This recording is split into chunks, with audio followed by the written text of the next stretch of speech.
Political news, sports news, crime news કે તમારા રાજ્યના સમાચાર, હવે દરેક ખબર પર રહેશે અમારી નજર. ગુજરાતનો સર્વશ્રેષ્ઠ ન્યૂઝ ચેનલ. સ્પર્ધાત્મક પરીક્ષાની તૈયારી કરતા ચાણસ્મા તાલુકાના ઉમેદવારોમાં જીપીએસસી દ્વારા યોજાનારી સંભવિત પરીક્ષાની પદ્ધતિમાં થયેલા બદલાવને લઈને ભારે રોષ જોવા મળ્યો હતો. ઉમેદવારોએ સીસી ભરતી પ્રક્રિયા અંતર્ગત હાલની સીબીઆરટી પદ્ધતિ બદલે ઓએમઆર અને એમસીક્યુ આધારિત ઓફલાઈન પરીક્ષા લેવામાં આવે તેવી માંગ સાથે ચાણસ્મા મામલતદારને લિખિત આવેદનપત્ર પાઠવ્યું હતું.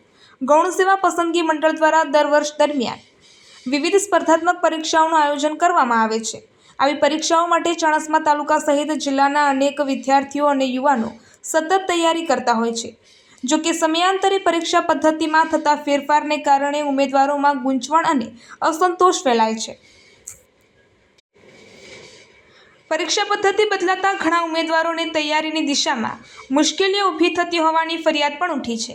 ઉમેદવારોનું કહેવું છે કે સીબીઆરટી પદ્ધતિ કરતાં ઓએમઆર એમસીક્યુ આધારિત ઓફલાઈન પરીક્ષા વધુ પારદર્શક, સરળ અને ગ્રામ્ય વિસ્તારના વિદ્યાર્થીઓ માટે અનુકૂળ છે. ખાસ કરીને ટેકનિકલ સમસ્યાઓ, ઓનલાઈન પરીક્ષાના માળખા અને માનસિક દબાણ જેવી બાબતોને કારણે ગ્રામ્ય અને સામાન્ય વર્ગના પરીક્ષાર્થીઓને નુકસાન થતું હોવાનો આક્ષેપ કરવામાં આવ્યો હતો. આ મુદ્દે ચાણસ્મા ખાતે મોટી સંખ્યામાં ઉમેદવારો એકત્રિત થઈ મામલતદાર કચેરીએ પહોંચ્યા હતા.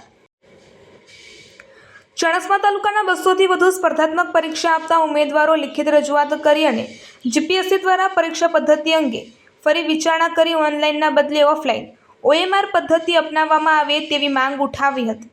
ઉમેદવારોએ જણાવ્યું હતું કે સરકાર અને ભરતી બોર્ડ દ્વારા પરીક્ષા પદ્ધતિમાં ફેરફાર કરતા પહેલા વિદ્યાર્થીઓના હિત, તેમની તૈયારી અને ગ્રામ્ય વિસ્તારોની પરિસ્થિતિને ધ્યાનમાં લેવી જરૂરી છે.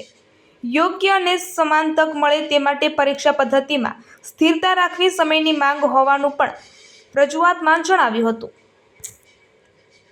નામ પ્રજાપતિ નિર્મલ છે. આજે તારીખ 6ના રોજ, સોમવારના રોજ અમે ચાણસ્મા મામલતદાર કચેરીએ ગુજરાત સરકાર દ્વારા જાહેર થયેલી સીસી પરીક્ષાના જે સીબીઆરટી પદ્ધતિથી લેવાની વાત છે એ બાબતે અમે આવેદન આપ્યું છે. આ પરીક્ષા ઓફલાઈન યોજાય અને અગાઉની તમામ પરીક્ષાઓ ઓફલાઈન યોજાઈ છે અને ઓનલાઈન પરીક્ષામાં ઘણી બધી વિસંગતતાઓ, નોર્મલાઇઝેશન પદ્ધતિ જોવા મળી છે.